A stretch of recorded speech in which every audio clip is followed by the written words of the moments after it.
Are you insane? That was my lawyer, Donald Jenkins. They have a literal airtight case. There are probably a dozen witnesses, including your wife, not to mention the very clear videos from not one, not two, but three separate security cameras, all in broad daylight. Your fingerprints and DNA are all over the weapon you used. Your motive is very well documented. That's not even mentioning that the police officers actually caught you in the act and had their body cams on showing you attacking him. Yep. All very good points. I could see where he thought I might be insane to refuse the plea deal that I was being offered. I plead guilty and get 5 years with another 5 probation, or I get convicted in court and chance the judge sentencing me to 15 to 20. Then again, if I were a normal, intelligent person, I probably wouldn't be in this situation in the first place.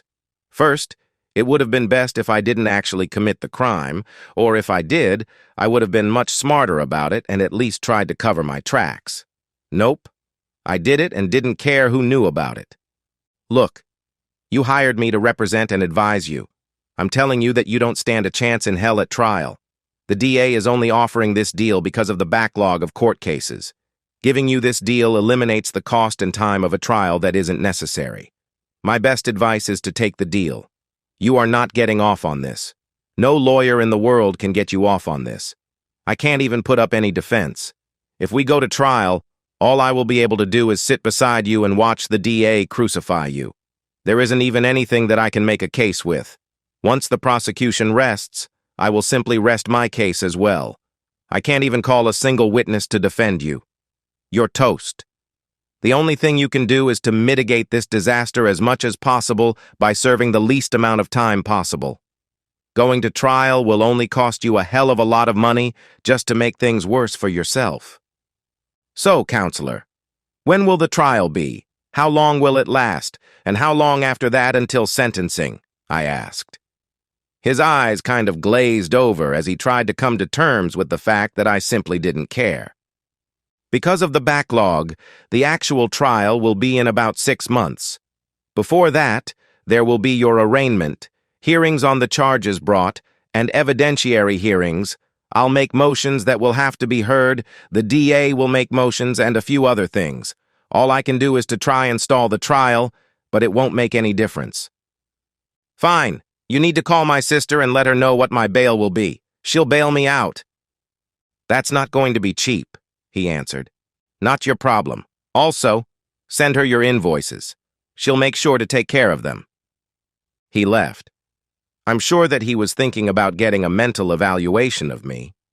Perhaps there might be an insanity defense. That was fine with me. I had no issue with paying more money to him for doing his best, not that it would actually matter. Oh, you may be wondering what's going on. Let me go back a couple of months. My name is Dan Malloy, I'm 56 years old, and live with my beautiful and loving wife, Kimberly. We've been married for 25 years and have 2 wonderful daughters, Gina and Susan. Gina is 22 and a senior in college. Like me, she is studying mechanical engineering. Sue is 20 and studying business administration. They are planning on taking over my firm when I retire. It's a small firm, and we are not rich by any means, but we are comfortable. We own our home, still making payments, but there are only a few more years left on that. We drive decent cars, even if they aren't top-of-the-line luxury automobiles. I have made sure that I put enough away in my investment accounts to retire nicely when I turn 65. Kimberly has been a stay-at-home mom since Gina was born. Once both kids were fully entrenched in school, she did some volunteering at different charities as a way to get out of the house while the girls were in school. When Sue left for college, her volunteering hours increased to make up for becoming empty nesters. I had no problem with that, and even encouraged her. It made her happy, as well as allowing us to attend several more evening events. Kim and I used to have an awesome, intimate life while we dated, became engaged, and then married. Having kids slowed us down a bit, but it was still fairly often and exciting. As the kids grew, our responsibilities increased, and as we aged, things began to get a bit less exciting and a little less often. Still, lovemaking was fulfilling for both of us. We probably did it 2 to 3 times a week. No, it wasn't as adventurous as when we were younger, and it was fairly predictable, but we still engaged in various positions and activities. When we knew the girls would not be home for a while, we would occasionally make use of the couch in the living room. Yes, it was fairly predictable, but we both enjoyed it. Everything came crashing down on a bright autumn morning. I had been to the doctor a week before to have some tests run. I had been feeling run down and kind of blah for a while. It just seemed that I was tired all the time. Kim had noticed and hounded me until I gave in and made an appointment. I was depressed when I walked out of the office. The test results were in. I decided that I wasn't returning to the office that day. I needed to go somewhere and think. There were plans to be made and decisions that needed to happen. I also needed to think about what I was going to tell my wife and daughters. I was headed to a little sports bar where I liked to get a burger and some alcohol as I thought about the news. I was at a stoplight by the local college when I noticed my wife's car pull out. That wasn't a surprise. One of the things that she volunteered for was tutoring at the college. She has a degree in English from before we got married and always loved literature. Having time available, she tutored some students on campus. What was surprising was that she was not alone. In fact, she was not even driving. Kim was sitting in the passenger seat as some young and very large black kid was driving. I was 2 cars back at the light, and they had not seen me. It was very evident, even from the quick glimpse that I got, that Kim's sole focus was on the kid who was driving. The whole thing didn't seem right. Since they had turned onto the road in front of me and in the same direction, I decided to follow. I made sure that there were at least 2 cars between us. It didn't matter. 5 minutes later, I watched as they pulled into a low-end motel. As they turned right to enter the motel's parking lot, I turned left into a parking lot for a strip mall. I had just pulled into a parking space by the street when I saw them leave her car and enter the motel lobby. A few minutes later, I watched as they walked along the balcony on the 2nd floor and entered a room. It didn't take a rocket scientist to figure out that it wasn't going to be literature that they were studying in there. More like anatomy. It was 2 hours later that I saw them leave the room. By this time, I had my digital camera ready. I always carry my camera with me, because sometimes I need to take pictures of projects to document the issues being raised. I had the zoom lens on to make sure that I captured detailed photos of them. He had his hand on her back as they walked back towards the lobby. This time I could recognize the jerk. He was the star receiver for the university football team. He was a senior this year and had scouts from every NFL team watching him every game. Most of the mock drafts had him being selected mid to late 1st round. Even the most critical analysis predicted that there was no way that he would get past the 2nd round. The kid was going to be a surefire star in the NFL. I'm a bit of a football nut, so I enjoy following the games and analysis that's available. It helps a lot during office pools and betting on the games. I win a lot more than I lose. Well, my wife is cheating on me. That's a total deal breaker for me. We've discussed this a couple of times. Forsake all others means something to me. It is a vow before God, family, and friends to each other. That is a vow that is simply not broken. Until death do you part. Okay, sure, there is divorce. Don't want me anymore? Fine. If you're stupid enough to want to leave, I'm smart enough to let you. I already fought for you once. That's what dating and engagement is for. I won that fight when she said I do. I shouldn't have to fight for her again. All the plans and decisions that I had been mulling over needed to change. I needed a whole new plan. I waited about 10 minutes after they left before I started the car and went on my way. I ended up at the sports bar that had been my original destination. I carried my notepad in with me and selected a booth in the back, so I had some privacy. I ordered a burger, beer, and a bourbon from the waitress, then began to formulate my plan. I wrote down notes as I thought. There were 4 columns. What would likely happen to me, what to do about my daughters, what to do about the cheating woman, and what to do about the jerk. Me. Did it really matter? Not particularly. There was an overriding issue that made everything in this column moot. There was no possible way for me to forgive and forget what my cheating wife did. There could be no possible path to reconciliation. There was also no future for me with my daughters either. While I loved them with all my heart, I would never be invited to their graduation from college. I would never walk them down the aisle for their wedding, and I would never bounce their children on my knees. Speaking of my daughters, I needed them to be taken care of. Sure, they were grown adults now and could take care of themselves.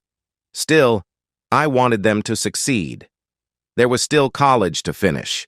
Then they needed to gain experience before taking over the firm. I also needed to make sure that they had enough resources to sustain them until they were completely self-sufficient. If I could leave them more to make their lives better, it would be a bonus. For the cheating wife, I wanted to screw her over as much as possible. I would give her a punishment that she would never forget. She wanted to mess around on me with some big, strong athlete. I would show her what a real mess was. I gave her everything I had and she repays me like that? Okay, she would get nothing more from me. For the jerk, he took one of the most precious things I had away from me. I would repay him by taking his most precious thing away. Once the brainstorming was done, I began a flowchart. For those of you unfamiliar with it, a flowchart is used in engineering to chart the path of decisions or events. It is an if// or document. You begin with the first step. That step has two outcomes. If yes, do this. Or if no, do that. It expands from there. The outcome of each step leads to the next step until the problem is solved. This can be used to logically solve virtually any problem. It can also be used as a way to figure out possible issues and resolve them beforehand and look ahead to possible roadblocks so they can be eliminated. 4 hours, 3 beers, and 2 double bourbons later, I had the outline of my plan. Unfortunately, 3 beers and 2 double bourbons later, I was not in any condition to deal with the cheating woman. Yeah, I probably shouldn't have done it, but I drove back to the office. I was far from blitzed. It had been 5 drinks in 4 hours, so it wasn't that bad. Still, I was probably over the limit. I have a small room with a bed and an attached bathroom in the office. It was handy for those long nights when I was under a deadline and had to work long into the night. It wasn't unheard of for me to make use of it, but it wasn't a normal occurrence. I sent a short text to the cheating wife telling her that I had a deadline and some issues came up. I was planning on a long night and just sleeping at the office. The next morning, I got up and continued my plans. By noon, I had everything written into detailed steps. By the end of the day, I had gone through every step, detail by detail, and revised as I found minor issues. I decided that I had 30 days to take care of everything before the last step. I stayed 2 hours later than usual, rearranging the steps to fit the timeline before going home. By this time, I had control of my emotions enough to act somewhat normal. I had also concocted a cover story to give my wife for why I had been so worn out and what the doctor had said. Basically, I was going to tell her that age and overworking was beginning to take its toll. He wanted me to cut back a little on work and get more exercise. Of course, I would be too tired for intimacy for a while until my new lifestyle began to take effect. Yeah, I wasn't going anywhere near that cesspool ever again, but she didn't need to know that. I managed to have a normal evening at home. I didn't have to fake being tired. I really was.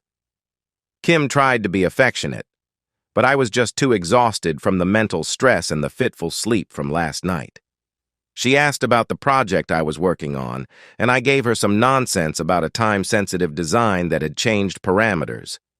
She never really involved herself in the company, so I could pretty much tell her anything and she would believe me. The next morning, I was up early. I had some appointments to make and people to talk to. I should probably note here that the business, as well as most of everything we owned, was in just my name.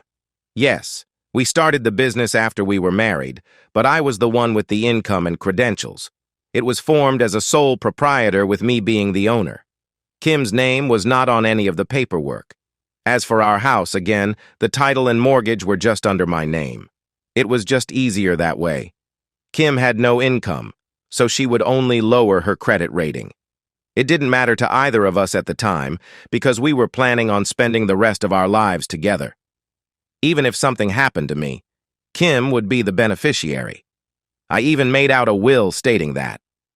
By the end of the week, I had the new will signed and notarized. I had also hired a private investigator to watch my wife and gather more evidence on what she was doing. I had no doubts, but the girls would need more concrete proof. That was the easy step. The next few things would be a bit more complicated and require help outside the legal and business professionals. "Carly, how's my favorite sister today?" I said when she answered her phone.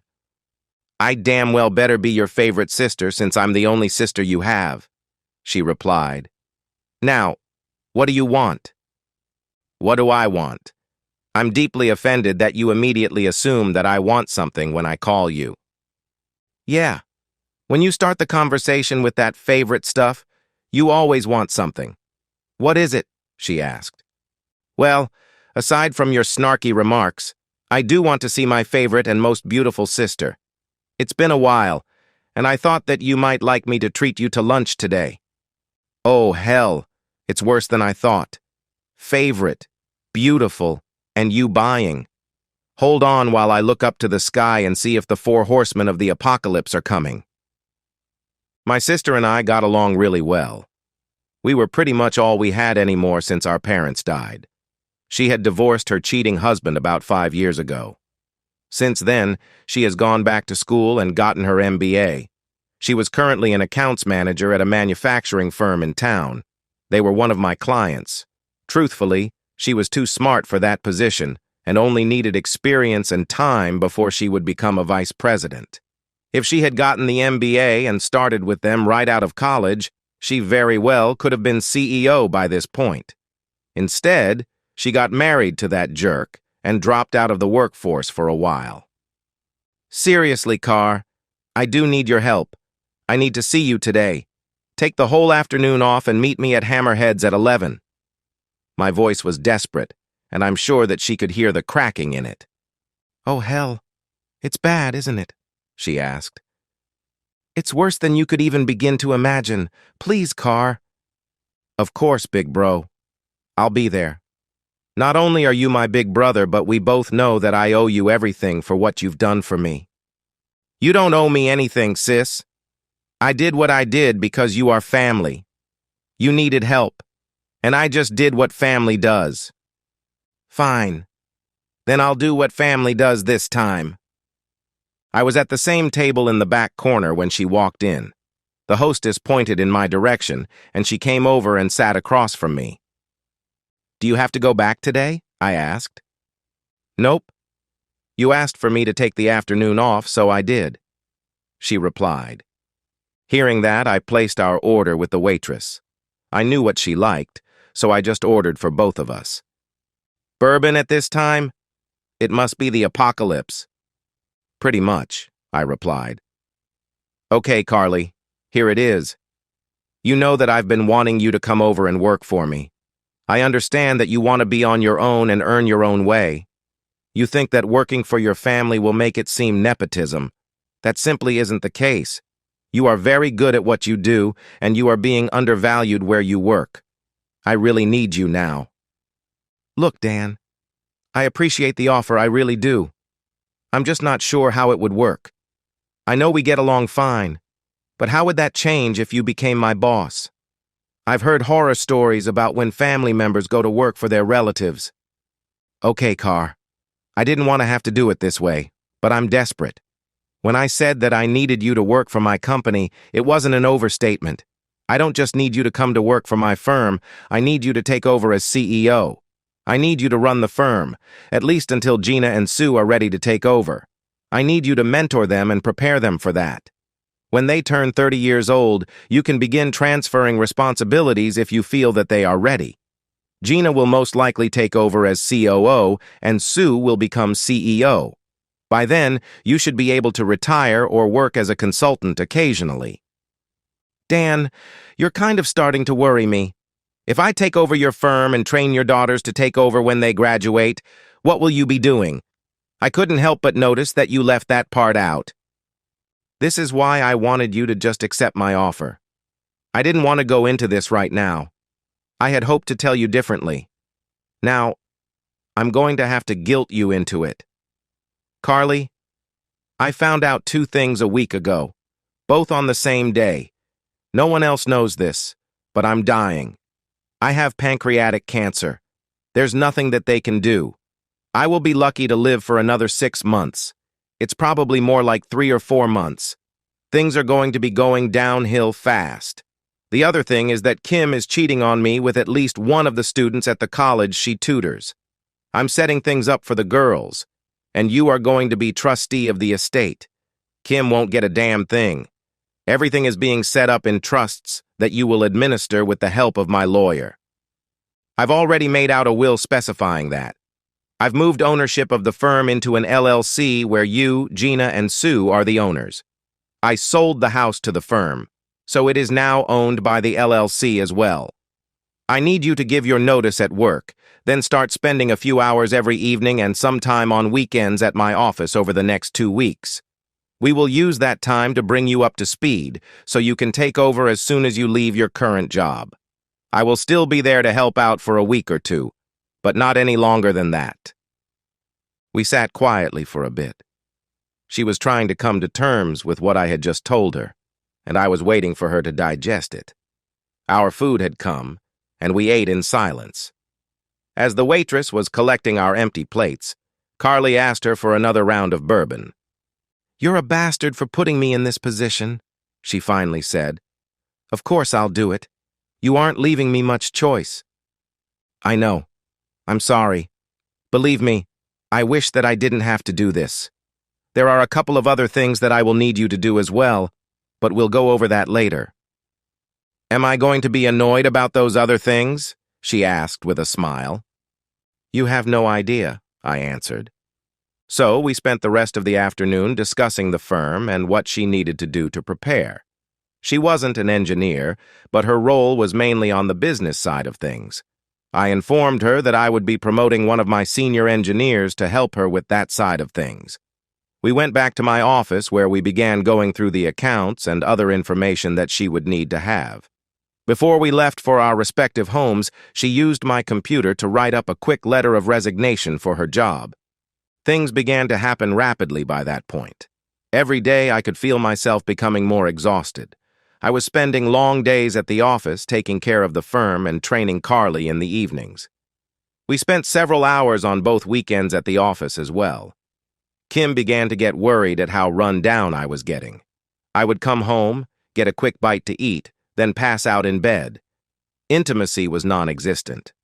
Kim tried to talk to me about my long hours. I explained that I had a couple of large, time-sensitive projects going on, but everything would be completed in about 2 more weeks. I told her that I was also making a few changes that would take a lot of the burden off of me, but I needed to put in the time now to make everything run smoother later. She wasn't happy, but she seemed to understand. It was Friday, Kim's last day at her old job, and she would officially take over on Monday. The private investigator had finished their work, and I was sitting in his office going over the results.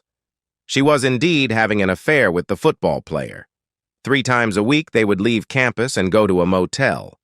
There were even photos and a short video that was taken through a cracked-open curtain.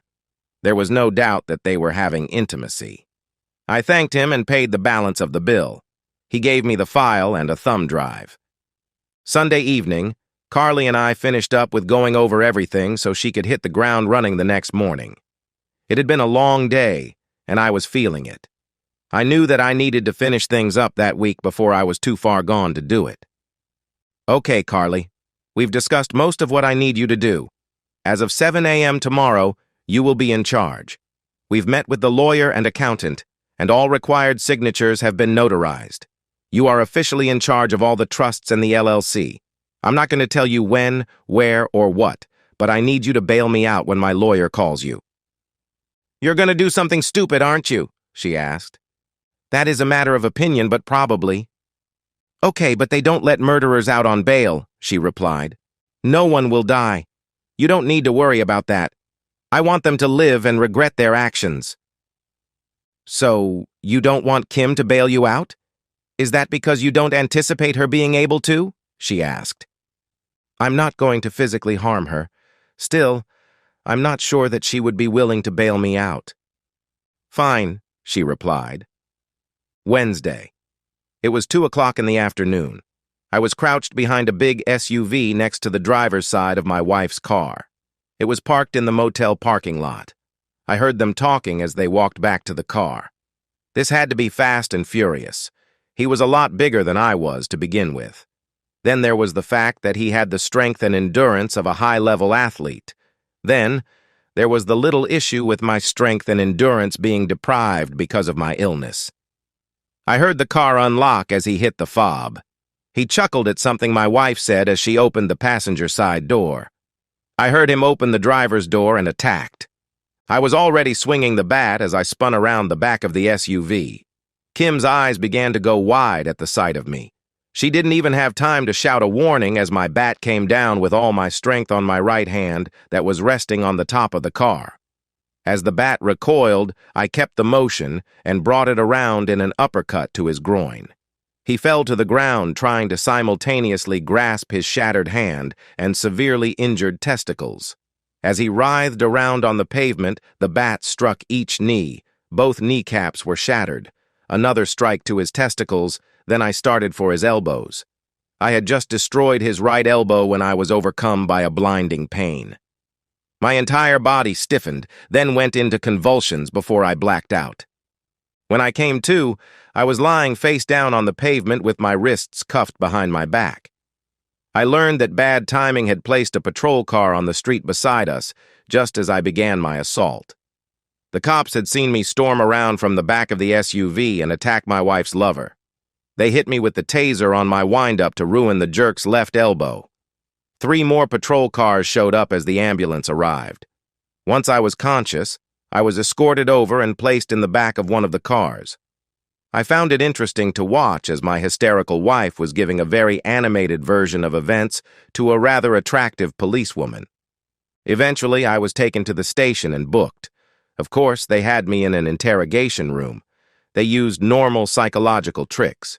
Leave me alone for an hour or two, good cop, bad cop, nonsense that everything will be fine if I just confess, etc. Seriously? They wanted a confession? Why? Unfortunately, those tricks only work on someone who actually gives a damn about what's going to happen to them. I already knew what was going to happen. I was going to die, and there wasn't a damn thing that would change that. The DA had a slam-dunk case, and she knew it.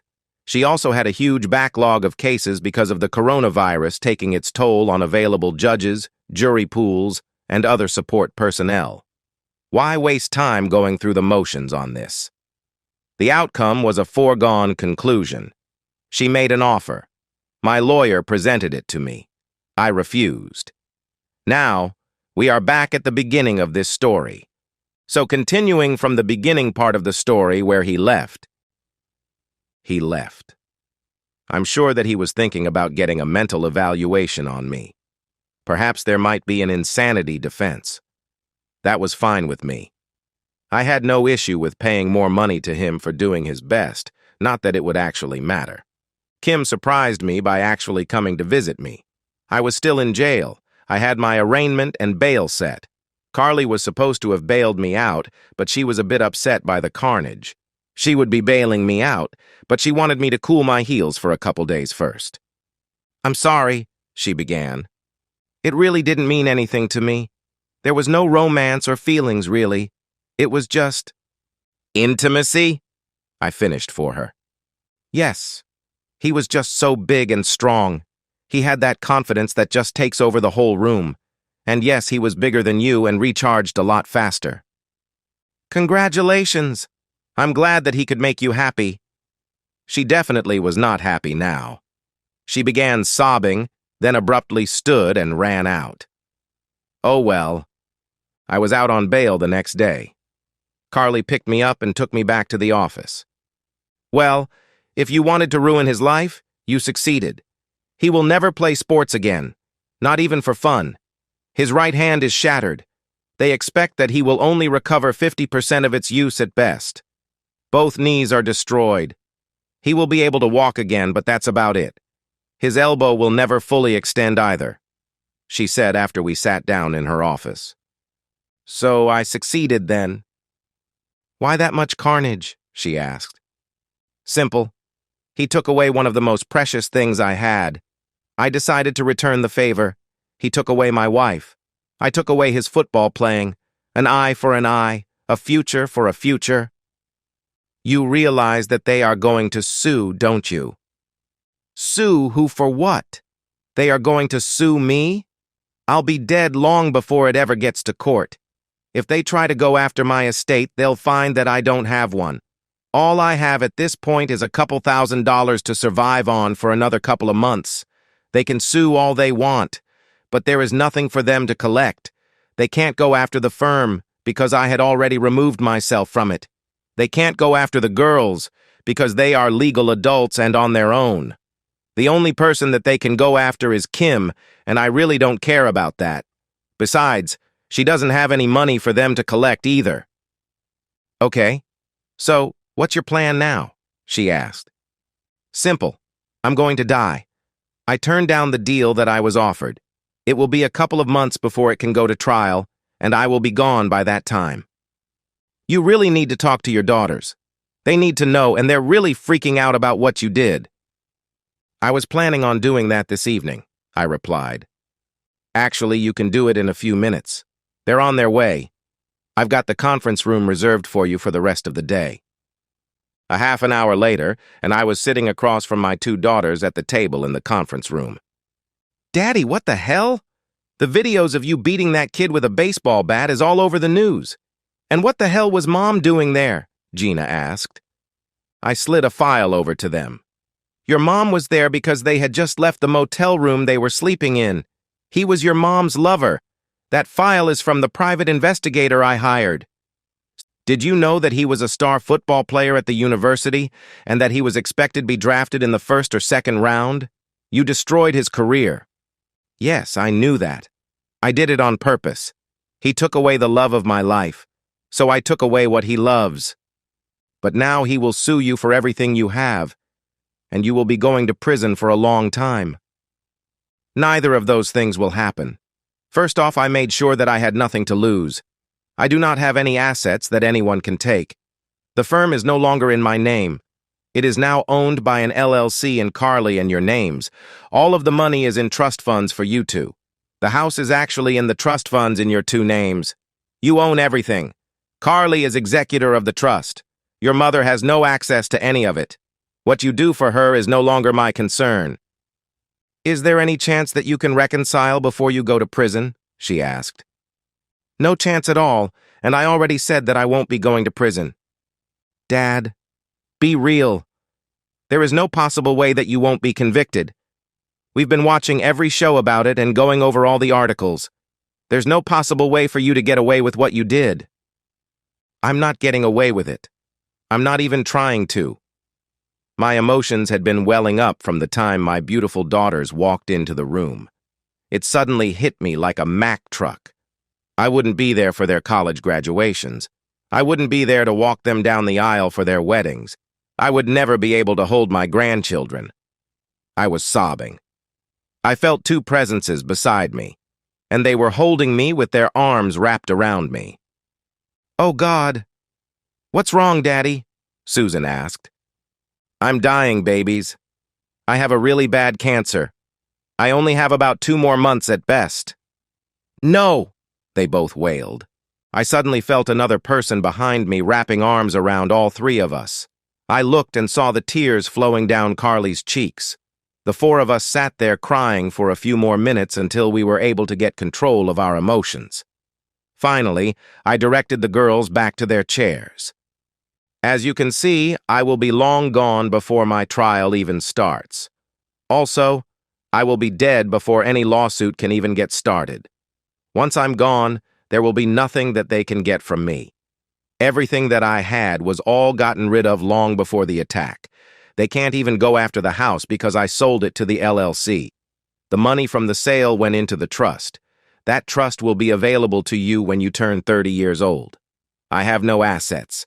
I cashed out all my investments and donated it to charities. Why didn't you tell us this before now? Gina queried. I found out about a month ago. Just after I left the doctor's office, I saw your mother's car leave the university. Her lover was driving it and she was in the passenger seat. I followed them to the motel they went to. I watched them walk into the room, then waited about 2 hours for them to leave. I was devastated. Not only had I just found out that I only had a few months left to live, but then discovered that the love of my life was cheating on me. I spent the next 2 days planning what I would do. This is the end result of that planning. We talked and cried together for another hour. Then it was time for business again. I called Carly in for this. We went over the new organizational structure for the firm. When Gina graduates, she will start working with the engineers. She will be involved with all the projects and sit in with the management meetings. Once she gets her PE license, she will be given her own projects to manage. Over time, she will become involved with helping Carly with running the company. It is hoped that by the time Gina turns 30, she can take over as COO. As for Sue, she will become Carly's assistant when she graduates. She will be working side by side with Carly on the business side of the firm. Sue will take over as CEO when she is ready. With Gina on the operations side and Sue on the business side, things should work well.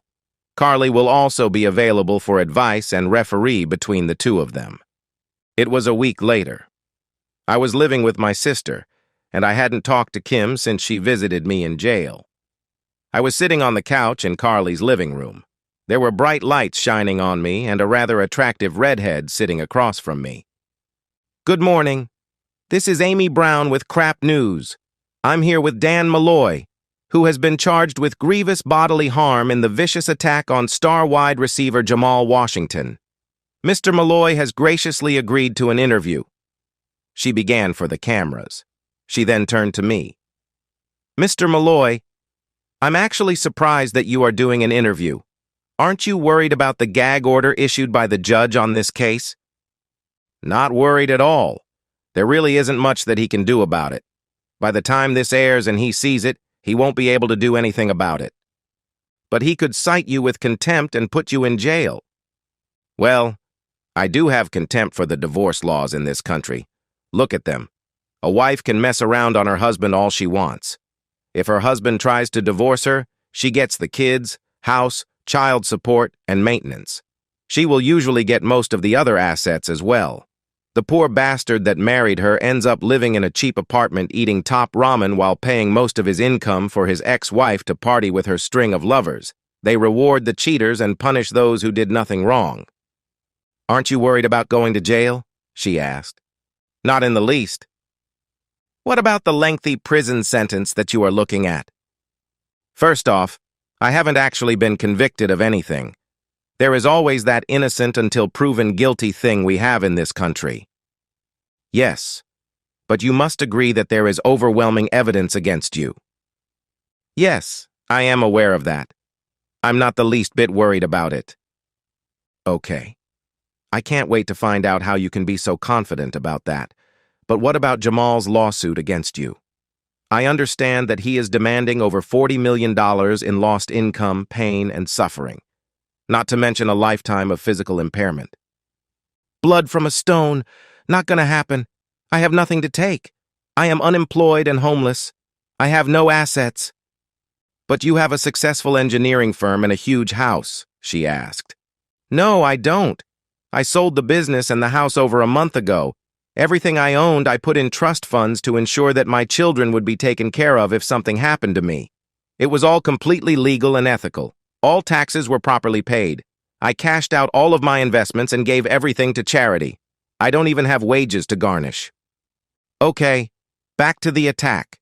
You have never denied that you did it, but you never said why. Why did you attack him, and why so viciously?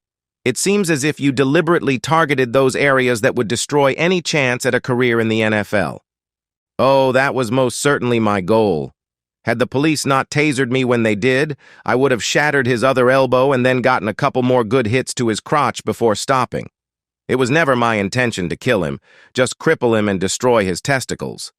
That attempted murder charge the DA threw in is a joke. My intention was never his death. In fact, I went out of my way to avoid hitting him anywhere that could have killed him. If I wanted to do that, my first hit would have been to his head instead of his hand. "So why did you attack him in the first place?" she asked. "Isn't it obvious? Where did the attack happen? In a motel parking lot. Who was with him? My wife. They were having an affair. They had just come out of the room they had been in for 2 hours. I decided that if he could take away the most precious thing in my life, my soulmate, I would take away the most important thing in his life, his football career.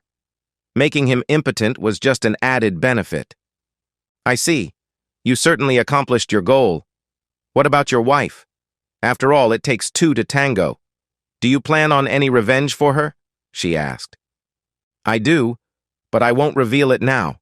I won't use any physical violence against her, so you don't have to worry about that. My revenge on her for cheating will be perfectly legal. Oh, she will suffer greatly, but she won't be able to do anything about it. In fact, what I have planned is already done, but she doesn't know it yet." "When will she find out?" she asked. "When will this interview air?" "Okay, back to your impending prison sentence." "It's not impending. I still haven't been convicted in a court of law." "Okay then, how about we say back to your likely conviction and prison sentence?" "Much better," I replied. "So why are you so confident that you won't be convicted and sent to prison?" Let me start that by telling you the events of a day a little over a month ago. I had been feeling really tired and run down for a while, so I went to the doctor to get checked out. About a week later, I went in to get the results. They weren't good. I had just left the doctor's office when I saw my wife's car leaving the university campus. I thought that it was odd because Jamal was driving her car and Kim was in the passenger seat. I followed them to the motel and waited for 2 hours for them to come out. A couple of things to note here. Kim is a certified tutor for the university. In effect, she is part of the faculty. Even being a volunteer, she is still under the regulations of the faculty as far as student relationships go.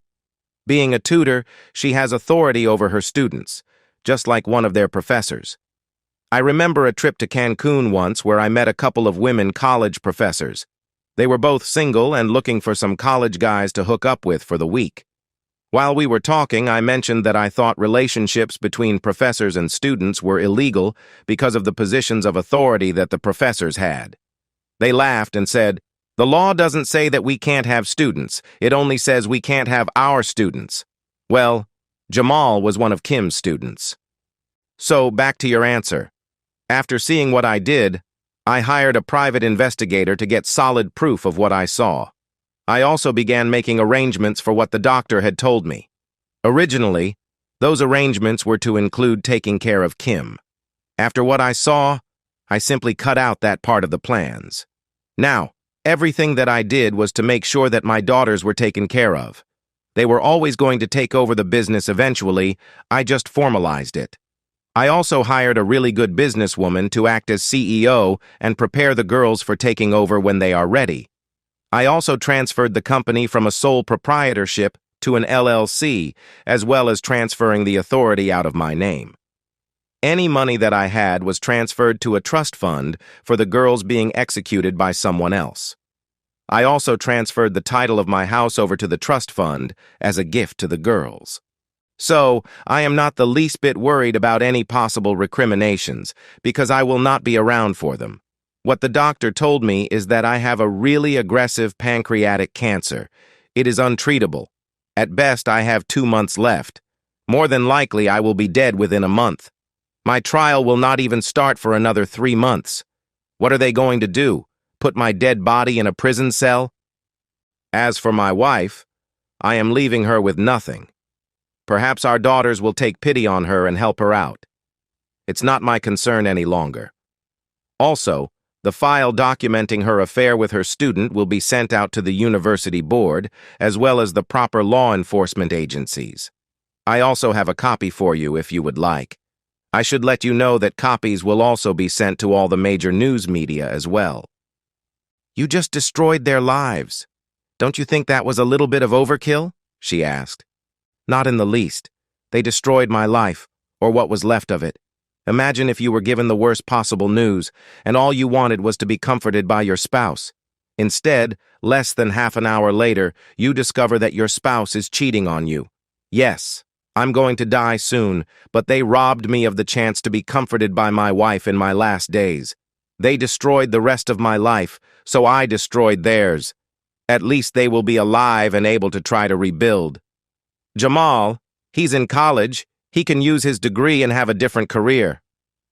That's a laugh. In case you didn't know it, Jamal is far from an exemplary student. In fact, the university has already begun an investigation into him, and they have already found that he was only maintaining eligibility to play because he was getting some of the other tutors to write his papers and do his homework for him. He will most likely be expelled, and any classes that he already passed will be changed to failed if they find evidence of cheating. He won't be getting a degree, and he won't be accepted to any other college in the country. Perhaps he can at least be an example for all the other scumbags that get off on seducing married women. I shrugged. Okay, that's all the time we have. Thank you for agreeing to this interview. This is Amy Brown with Crap News. Amy gathered her notes and stood up. She shook my hand and passed me a note before she left. After she walked out, a stunning blonde walked in and sat down. A few minutes later, she was ready, and the blinding light came back on. This is Jessica Moore with Cunt News. I'm here with... The judge was going to be seriously annoyed when these interviews were aired. I figured that it was best to get them all done in one day before he could do anything about it. This was my last day of freedom anyway. It didn't much matter where I would be tomorrow. If he wanted to throw me in jail for contempt, it was going to cost him a bundle. My lawyer would make sure of that. Well, that pretty much ends things. I had packed what few things that I would still be able to use before the first interview. I was exhausted by the time the day was over. Early the next morning, Carly drove me over to the hospice where I would stay until it was over. Yes, the judge cited me with contempt. He was about to send officers over to haul my back to jail when my lawyer and doctor informed him that I would need to be placed in the infirmary because of my health. The cost of that would be high. They also indicated that they would be sure that they mentioned that to the news media. Instead, he ordered an ankle monitor be put on me to ensure that I didn't leave the hospice house. I laughed. There was nowhere for me to go anyway. Carly and the girls visited me almost every day. I understood that they couldn't always make it, but they were there when they could be. Other times, I was able to video chat with them for a while. They kept me up to date on things. Kim tried to visit me, but I had banned her from my visitors list. She gave the girls letters to give to me. They handed them to me when they arrived, and I simply tossed them in the trash after they left. I had no interest in anything she said. The DA first tried to move up the trial date. My lawyer fought it. It soon became apparent that it didn't matter. I wouldn't be able to attend anyway. My lawyer then began a public campaign about how the DA was wasting money and resources in continuing a case where the defendant would be dead before going to trial. Being intelligent, the DA quietly dropped the case. Yes, there was a lawsuit filed. It actually named both Kim and me. Since we were still married, she would be responsible for my debts after I died. That gave me a laugh. Her lover was messing with her one last time.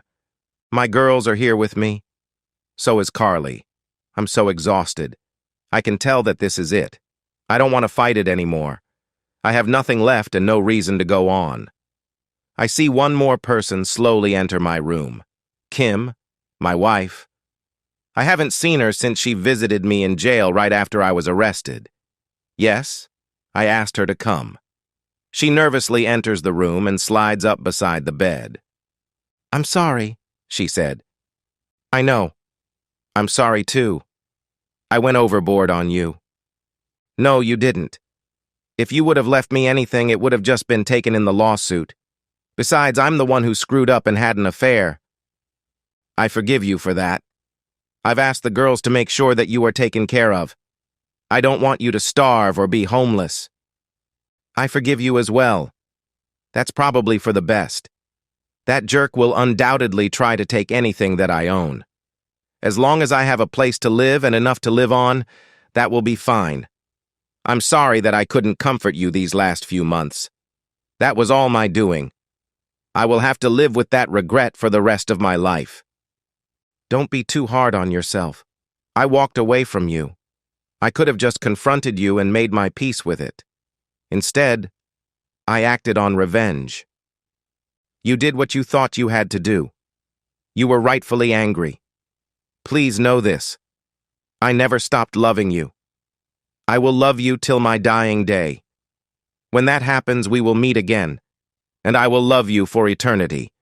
You are my soulmate. I forgot that for a while, but I came back. I see that you are tired now. Sleep, my love. Go in peace. We will meet again. Daddy drifted off. We all stayed as his breathing slowly slowed down until it finally stopped. The beeping of the machines became a single tone, and Daddy was gone. I'm Gina. The last conversation was written by me. I found Daddy's notebook after they came and took his body away. I read what he had written about the events over the last months of his life. After discussing it with Mom, Carly, and Sue, we decided that I should finish his story. Daddy had prepaid for his funeral. He also had a funeral account created for when Mom needed it. The plots were already purchased as well. We decided on a private ceremony. It was just family, but we did agree that 2 reporters could attend and take video. We were adamant that they do not cause a scene. It was nice, and Amy and Jessica were very respectful. I have to giggle a bit here because I found out later that Daddy met both reporters at a hotel room for one last fling before he went to the hospice. Jamal did proceed with the lawsuit against Daddy's estate. As you know by now, there wasn't an estate to go after. They tried to go after the business and the trust funds, but we were successful in getting those suits thrown out. Daddy had nothing to do with the firm at the time of the attack, and the trust funds were untouchable. Besides, Carly, Sue, and I were not involved in any way. Mom didn't fare as well. She was subject to a $20 million judgment. Although she had nothing that they could take, the judgment is still there. Sue and I hired Mom as a cook and housekeeper. She gets free room and board. We make sure that she has enough cash to have the entertainment that she needs. Everything is legal and above board, at least as far as anyone has been able to prove. His lawyers sniff around every once in a while. They don't get paid unless he can collect. He doesn't have any money to pay them. Sucks to be them. Eventually, they will get tired of it and give up. At least, until Mom coming into a pile of money becomes public knowledge. Still, everything is kept out of her name. She has suffered enough. No sense in adding to it. Mom doesn't really date. She does socialize with groups of her friends. She occasionally doesn't come home until the next morning. None of them are serious. Just a friends with benefits thing. She is adamant that she will never have another serious relationship again. She will remain free until she meets up with Daddy again. As for Jamal, he lives with his parents. His bedroom is on the first floor because he can't use the stairs very well. He was expelled as expected, and he refused to even think of applying at another school. He just sits around playing video games as he waits to collect on his judgment. That's probably why his parents are putting up with him, although I have been hearing some mumblings that they are getting tired of waiting. Jamal may soon find himself with a choice between being evicted or starting adulting. So, that's where things stand for now. Sue and I did take over the firm, and Aunt Carly stopped by occasionally to assist. She's retired now and living a nice life. She even takes Mom on a cruise with her a couple of times a year. Sue has a steady boyfriend right now, and it looks pretty serious. As for me, well, I haven't found any guys that seem to be Mr. Right. There are a few lovers that are Ms. Right now, though, one of which just might lose the last word in that title soon. Her name is Amy, and she is a reporter for the local news. And so, we've reached the end of today's story. Was it what you expected, or did it take a twist you didn't see coming? I'm curious to hear your thoughts. Share them in the comments below, and let's get a conversation going. If this story kept you hooked, make sure to hit that like button. And if you're new here or just haven't subscribed yet, now's the perfect time to join our community. I bring you fresh, captivating stories every day, so click that subscribe button and turn on notifications so you never miss out. Thanks for watching, and I'll see you in the next one.